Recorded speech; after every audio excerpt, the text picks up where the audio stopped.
দেব স্বামীকে এসআইআর শুনানির নোটিশের ব্যাখ্যা কমিশনের। এসআইআর ফর্ম সম্পূর্ণ করেননি সাংসদ অভিনেতা দেব, একইভাবে স্বামীর এসআইআর ফর্মও অসম্পূর্ণ। দেব স্বামীকে নির্দিষ্ট নথি নিয়ে শুনানিতে হাজিরার নোটিশ। দুজনেরই এসআইআর ফর্ম থেকে প্রয়োজনীয় তথ্য মেলেনি। দেব স্বামীকে নোটিশ নিয়ে কমিশনের ব্যাখ্যা। কমিশনের নিয়ম মেনে হিয়ারিংয়ে যাবেন, নিউজ 18 বাংলাকে জানিয়েছেন দেব। আমি ভারতীয় এবং আমার দেশের যা নিয়ম কানুন আছে যেটাকে ল অফ দ্য ল্যান্ড বলে সেটাকে আমি ফলো করব এবং আমার কাছে এখনো নোটিশ আসেনি, কিন্তু আমি জানি নোটিশ আসার কি কথা। আমি আমার দেশের সংবিধানকে রেসপেক্ট করি। আমি আমার পার্টি আবারও চাইকে চতুর্থবারের জন্য মমতা ব্যানার্জি আবার সিএম হয়ে আসুক। এইটার মধ্যে কোনো নেই, মানে রাজনীতি নেই, এটা আমি চাই। এবং রইল কথা SIR law of the land, যেটা এখন নতুন নিউ নর্মালের মধ্যে হয়েছে, আমি সেটা ফলো করবো এবং নিজেকে প্রমাণ করার জন্য যে আমি citizen of this city of this country, যা যা লাগবে সেটা করবো। এবার কমিশনই এফআইআর করবে বিএলওদের বিরুদ্ধে। বিএলওদের ফিরে হুঁশিয়ারি কমিশনের। বিএলওদের বিরুদ্ধে অভিযোগ হলে সরাসরি এফআইআর, শুনানির নোটিশ বা শুনানি ঘিরে অভিযোগে কড়া পদক্ষেপ।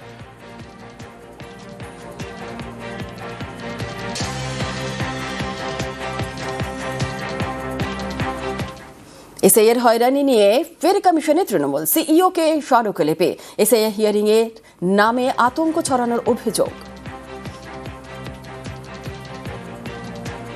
ইতিমধ্যেই এসআইআর কে কেন্দ্র করে বাংলায় মৃত্যুর মিছিল চলছে। আমরা বললাম যে আপনাদের আমরা বারংবার অনুরোধ করেছিলাম, যারা হ্যান্ডিক্যাপ, যারা অসুস্থ, যারা বয়স্ক, যারা হিয়ারিং এ আসতে পারবে না, তাদের বাড়িতে গিয়ে আপনারা হিয়ারিং করুন। লজিক্যাল ডিসক্রিপেন্সি, অ্যাকচুয়ালি এর কোনো তথ্য তালিকা কারোর কাছে নেই।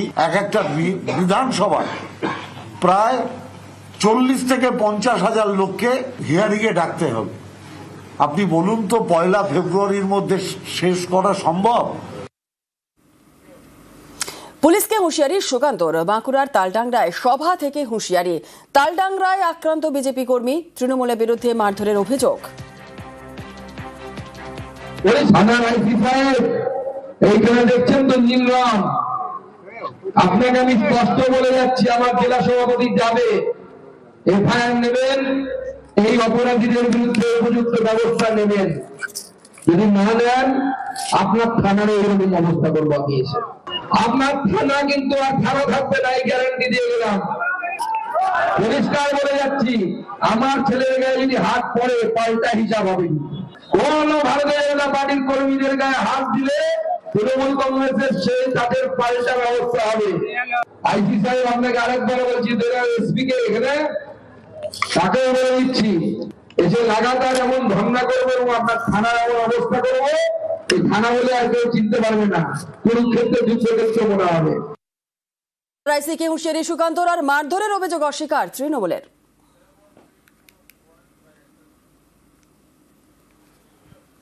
ভোটের আগে বঙ্গ বিজেপির নতুন রাজ্য কমিটি। নতুন কমিটিতে পুরনোদের গুরুত্ব।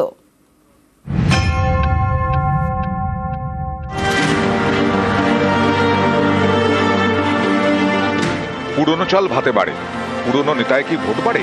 ভোটের আগে বিজেপির নতুন রাজ্য কমিটি ঘোষণা। নতুন কমিটিতে পুরনোদের গুরুত্ব। বিজেপি রাজ্য কমিটিতে মোট 35 জন, এর মধ্যে অনেকেই পুরনো। বেশ কয়েক বছর ধরে সেভাবে দেখাই যায়নি, তাঁদের এবার দায়িত্ব দেওয়া হয়েছে। যেমন তনুজা চক্রবর্তী 2018 থেকে 21 পর্যন্ত ছিলেন মহিলা মোর্চার সভাপতি। নতুন রাজ্য কমিটিতে তিনি সহ সভাপতির দায়িত্বে।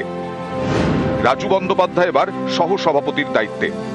প্রবাল রাহা, দেবশ্রী চৌধুরী, বাপি গোস্বামী ছিলেন রাজ্য কমিটির সদস্য, এবার তাঁরা সহ সভাপতি এবং সাধারণ সম্পাদকের দায়িত্বে।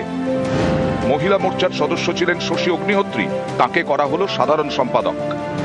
সাধারণ সম্পাদক পদে বহাল লকেট চট্টোপাধ্যায়, জ্যোতির্ময় সিং মাহাতো। শুধু রাজ্য কমিটি নয়, দলীয় মুখপাত্র পদেও পুরনো মুখ। রাজ্য বিজেপির প্রধান মুখপাত্র করা হয়েছে দেবজিৎ সরকারকে।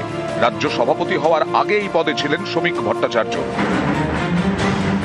গত জুলাই মাসে রাজ্য বিজেপির সভাপতি হন শ্রমিক ভট্টাচার্য। প্রায় 40 বছর ধরে যিনি বিজেপির সদস্য। রাজ্য সভাপতি হয়ে আদি নব্যদের একসঙ্গে নিয়ে চলার উপর জোর দেন শ্রমিক। যারা পুরনো তারা মনে রাখবেন, নতুন মানুষ পার্টিতে না এলে পার্টি বাড়বে না। কোনো নতুন নেই, কোনো পুরনো নেই। যার হাতে বিজেপির পতাকা সেই বিজেপি। কয়েকদিন আগে রাজ্যে আসেন অমিত শাহ, তিনি ফিরিয়ে এনেছেন দিলীপ ঘোষকে, যা থেকে বার্তা স্পষ্ট, এবার পুরনোদেরও যথেষ্ট গুরুত্ব দেওয়া হচ্ছে। এবার বিজেপি রাজ্য কমিটিতেও পুরনোদের গুরুত্ব। সুস্মিতা মণ্ডল, নিউজ 18 বাংলা। ইটাহারে অভিষেকের রোড শো, 26-এর ভোটে বিপুল জয়ের দাবি।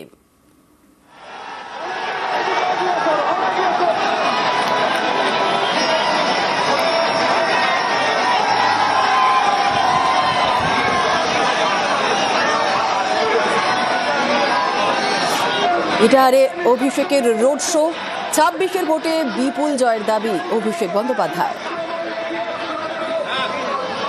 24-এর লোকসভা নির্বাচনেও তৃণমূল কংগ্রেসের দলের কর্মী সমর্থকদের বিষয়কে সামনে রেখে তৃণমূল কংগ্রেস করেছিল, আপনারা সবাই তা দেখেছেন।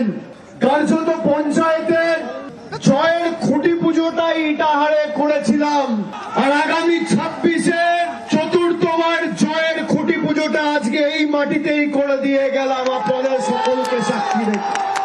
যে কৃতজ্ঞতার ঋণে আপনারা আমাকে আজকে আবদ্ধ করেছেন, আমি আপনাদের কাছে চিরঋণী। যে উৎসাহ উদ্দীপনা আমি লক্ষ্য করেছি, আমি ধন্যবাদ জানিয়ে আপনাদের ছোট করব না। আপনারা সবাই আমার পরিবারের মানুষ। সহকর্মী সমবয়সী যারা রয়েছে তাদেরকে বলবো, লড়াই জোরদার।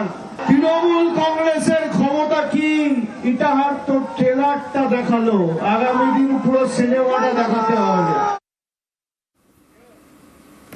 নন্দীগ্রামে শহীদ স্মরণ দিবসে শুভেন্দু, মঞ্চ থেকে মমতা বন্দ্যোপাধ্যায়কে নিশানা, আর শুভেন্দুকে পাল্টা কটাক্ষ কুণালের। এই আন্দোলনে সবচেয়ে বড় বেনিফিশিয়ারি নাম হলো এই রাজ্যের মুখ্যমন্ত্রী মমতা বন্দ্যোপাধ্যায়। সবচেয়ে বড় বেনিফিশিয়ারি আমি নই। আরে আপনি যদি নিজের দমে মুখ্যমন্ত্রী হতেন, আপনার জনপ্রিয়তায় হতেন, তাহলে 2001 সালে আপনি মুখ্যমন্ত্রী হতেন। আর নন্দীগ্রামের জন্য আপনি মুখ্যমন্ত্রী হয়েছেন, তাই আপনাকে 13 বছর অপেক্ষা করতে হয়েছে, 98 সাল থেকে 2011 সাল। আপনি 1,08,000 ভোট পেয়েছেন, একদিনও নন্দীগ্রামে আসেননি গত 5 বছরে। নন্দীগ্রামের মানুষের খোঁজ নেননি। প্রকৃত পরিবর্তন এলে এই পরিবারগুলি সামগ্রিকভাবে এলাকার মানুষ শান্তি পাবে। মমতা বন্দ্যোপাধ্যায়ের আশীর্বাদে যারা সাংসদ হয়েছেন, বিধায়ক হয়েছেন, মন্ত্রী হয়েছেন, দলের বিভিন্ন শীর্ষ কমিটিতে ছিলেন, তারা যদি একটা ভিডিও বেরোবার পর বিভিন্ন কারণে দলবদল করে থাকেন, তাহলে এই বিশেষণগুলো কার প্রাপ্য, আমার মনে হয় ওনার আয়নায় মুখ দেখে নেওয়া উচিত। 24 ঘন্টার মধ্যেই বক্তব্য বদল, মন্ত্রী কেন বুথ সভাপতি হতেও চান না।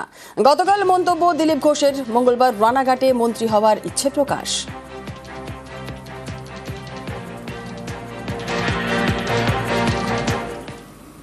অনেকে বুঝতে পারেনি দিলীপ ঘোষ কি চায়, এখন দিলীপ ঘোষকে বুঝতে সময় লাগবে। আমি বলেছি আমরা পরিবর্তন করছি, আমরা এখানে সরকার গঠন করব, মন্ত্রী মুখ্যমন্ত্রীও হবে এবং মানুষের জীবনের পরিবর্তন করব। দিলীপ ঘোষ মন্ত্রী হতে কেন, বুথ সভাপতি হতেও আসেনি, পরিবর্তন করতে এসছে। পরিবর্তন তো এমনিতেই হবে, কিন্তু আমরা একটু তাড়াতাড়ি চাইছি। আপনারা অনেকে বলতে পারেন, হ্যাঁ আপনাদের বোধহয় আর বাইরে থাকতে ভালো লাগছে না, মন্ত্রী হতে চাইছেন। নিশ্চয়ই মন্ত্রী হব, মন্ত্রী তো হতেই হবে, নাহলে আপনাদেরকে সুবিধা দেবো কি করে? গরিব মানুষের জীবনে পরিবর্তন কি করে করবো?